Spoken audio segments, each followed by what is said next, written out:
Mi nombre es Sofía, y para el mundo yo era la esposa ideal. No en el sentido de la sumisa de cuento de hadas, sino la compañera de hierro forjado que había ayudado a mi esposo, Ricardo, a escalar hasta la cima de su compañía de bienes raíces. Yo era su asesora silenciosa, su inversora secreta y, francamente, el ancla que evitaba que su barco se hundiera en cada tormenta financiera. Todo eso cambió, no con un mensaje de texto secreto o una confesión nocturna, sino en el evento de caridad más importante del año. El salón dorado del Hotel Imperial estaba lleno de la élite de la ciudad. Yo llevaba puesto el vestido que él había elegido, sonriendo, haciendo contactos y asegurando el próximo gran acuerdo de Ricardo. De pronto, en medio de la recepción, Ricardo subió al estrado. Yo pensé que iba a agradecer a los donantes o anunciar un nuevo proyecto. Lo que anunció fue mi ejecución social. «Quiero aprovechar este momento», comenzó Ricardo, con ese tono meloso que usaba para manipular a los inversores, «para ser completamente honesto con todos ustedes. Como saben, Sofía y yo hemos estado casados durante 15 años, pero debo admitir que esa chispa se ha apagado. He encontrado la felicidad, la verdadera pasión, en otra persona». Hizo una pausa dramática y extendió su mano hacia la mesa principal. De las sombras salió una mujer joven, 20 años menor que yo, con una sonrisa triunfante. Era Clara, su asistente. Él continuó, con la voz llena de falsa pena. «Sofía es una mujer maravillosa, una gran socia, pero nuestro matrimonio ha terminado. He solicitado el divorcio y, a partir de hoy, Clara y yo viviremos nuestra vida sin ocultarnos». El silencio en el salón fue más ensordecedor que cualquier grito. Cientos de ojos se clavaron en mí. La humillación pública era tan densa que casi podía saborearla. Mis amigas jadeaban, mis rivales sonreían. Ricardo me había desmantelado enfrente de mi mundo. Esperaban lágrimas, un escándalo, tal vez un grito de agonía. Esperaban que yo me derrumbara. Eso era lo que él quería, una víctima dramática para justificar su liberación. Pero en ese momento, algo dentro de mí se rompió y, al romperse, se liberó. 15 años de ponerlo a él primero, de sacrificar mis sueños, de ignorar las pequeñas señales de su egoísmo. La ira era un lujo que no podía permitirme. La venganza era una pérdida de tiempo precioso. Lo que sentí fue un profundo y agotador cansancio. Estaba cansada de la lucha. Estaba lista para renunciar. A él, a la pelea, a la rabia. La expresión de Ricardo era de expectativa tensa, esperando el estallido que le daría el poder moral. Yo caminé hacia él, lenta, deliberadamente. El tacón de mis zapatos resonaba en el mármol, el único sonido en el inmenso salón. Me detuve frente a él y Clara, que se veía petulante. La miré por un instante y luego a Ricardo. Supe que la única forma de desarmarlo era no darle la reacción que esperaba. Respiré hondo. Levanté la barbilla y le di una de las sonrisas más amplias y genuinas que jamás le había regalado. No de burla, sino de alivio. «Ricardo», dije, mi voz resonando clara y serena, sin temblor. «Gracias». Él frunció el ceño, confundido. «Gracias por la honestidad», continué. «Gracias por terminar esta farsa. Me has ahorrado el tener que hacerlo yo misma». Me volví hacia Clara, la amante que esperaba mi furia. Ella estaba perpleja. «Clara, te deseo mucha suerte», dije, con un tono que sugería más advertencia que bendición. «Necesitarás mucha. Ricardo es un hombre de altos estándares y mucha exigencia». Luego, volví a mirar a Ricardo. Él ya no parecía triunfante. Había una expresión de auténtico pánico comenzando a dibujar su rostro. No era así como debía ir.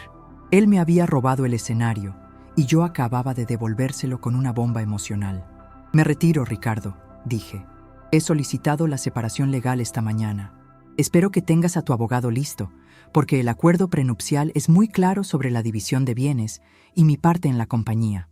Tomé mi bolso de mano, di media vuelta y, sin mirar atrás, caminé hacia la salida.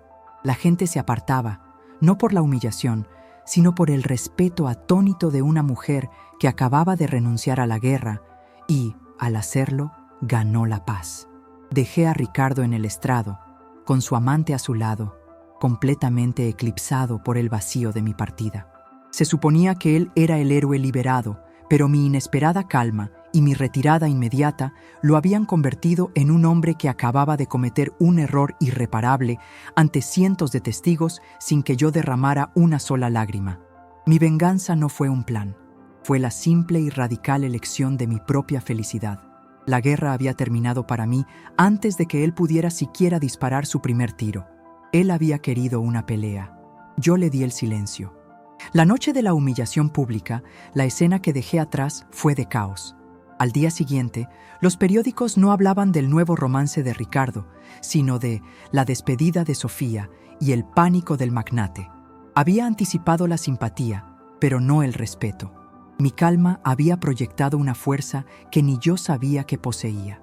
Me retiré a un hotel de lujo, apagué mi teléfono y por primera vez en 15 años dormí sin la ansiedad de gestionar la vida de otra persona. El verdadero pánico de Ricardo comenzó a manifestarse a la mañana siguiente. Él había planeado un divorcio rápido, sucio y barato, basándose en la idea de que yo estaría demasiado destrozada para luchar. En su mente, yo era la esposa tradicional que se conformaría con una pensión generosa y un par de propiedades. Lo que él ignoraba era que, durante 15 años, mientras él se enfocaba en los flashes y la fanfarria, yo había sido la verdadera arquitecta financiera. Mi abogado, el mejor de la ciudad, se puso en contacto con él antes de que Ricardo pudiera siquiera terminar su café. El acuerdo prenupcial que Ricardo había insistido en firmar, irónicamente, para proteger sus activos iniciales, contenía una cláusula de compensación exponencial por el tiempo de servicio y la contribución de capital intelectual. En pocas palabras, mi valor no se basaba en mi papel de esposa, sino de socia no registrada. El 50% de las acciones que él consideraba suyas eran legalmente mías, debido a las inversiones que había hecho con mi capital inicial. Ricardo llamó a mi abogado, gritando que era un error. Mi abogado simplemente citó mis palabras. Él me agradeció. Yo me retiré. Ahora es momento de la compensación. Mientras Ricardo se ahogaba en la pesadilla legal que él mismo había creado, yo me centré en mi nuevo proyecto, mi propia carrera. En nuestra primera vida, mi pasión había sido la consultoría de alto nivel para empresas emergentes de tecnología, algo que Ricardo consideraba un pasatiempo frívolo. Ahora era mi todo. Abrí mi propia firma, Ascenso, usando el capital que me había asegurado. No le pedí ayuda a nadie. Usé mis propios contactos, aquellos que valoraban mi discreción y mi inteligencia. En 6 meses, mi firma estaba gestionando la cartera de 2 de los mayores competidores de Ricardo. Mientras tanto, la vida de Ricardo y Clara se desmoronaba sin mi presencia tranquilizadora. Él dependía de mí para todo, desde recordarle las fechas de pago de impuestos hasta calmar a los inversores nerviosos. Clara, la joven amante, resultó ser un desastre total como socia. Estaba interesada en los lujos, no en el trabajo. En lugar de ser el ancla, ella era un peso muerto social y financieramente. Ricardo se dio cuenta, demasiado tarde, de que no se había casado con la pasión, sino con un pasivo. Un día, recibí una llamada. Era Ricardo. No gritaba, estaba desesperado. «Sofía, por favor, necesito tu ayuda», imploró. Su último gran acuerdo se estaba cayendo a pedazos, y solo yo tenía el conocimiento técnico para salvarlo. Si esto falla, pierdo la mitad de lo que me queda. Por favor, como un favor a nuestra historia. Me reí, una risa fría y honesta. ¿Nuestra historia, Ricardo? ¿Te refieres a la que terminó en el estrado? Él se quedó en silencio. Ya no soy tu socia, Ricardo. Soy tu competidora, y estoy demasiado ocupada con mis propios clientes como para salvar a los que tú has descuidado. Colgué el teléfono y borré su número. El pánico en su voz era la única venganza que yo necesitaba. Sufrir las consecuencias de su propia incompetencia era un castigo mucho más exquisito que cualquier plan que yo pudiera haber tramado. El divorcio finalizó 1 año después. Yo me quedé con una fortuna considerable y, lo que es más importante, con mi dignidad. Ricardo se quedó con su mitad de la empresa, que se estaba hundiendo rápidamente debido a su gestión caótica y las demandas legales. Se quedó con Clara, que no aportaba nada más que gastos. Su vida era una miseria autoimpuesta. Yo Sofía, la desistente, no había buscado venganza.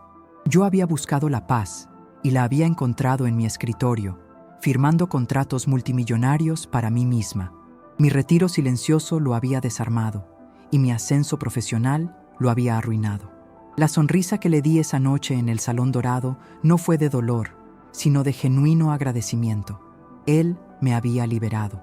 La única que terminó en pánico fue la persona que quedó sola con su propia mediocridad. Yo me retiré y gané.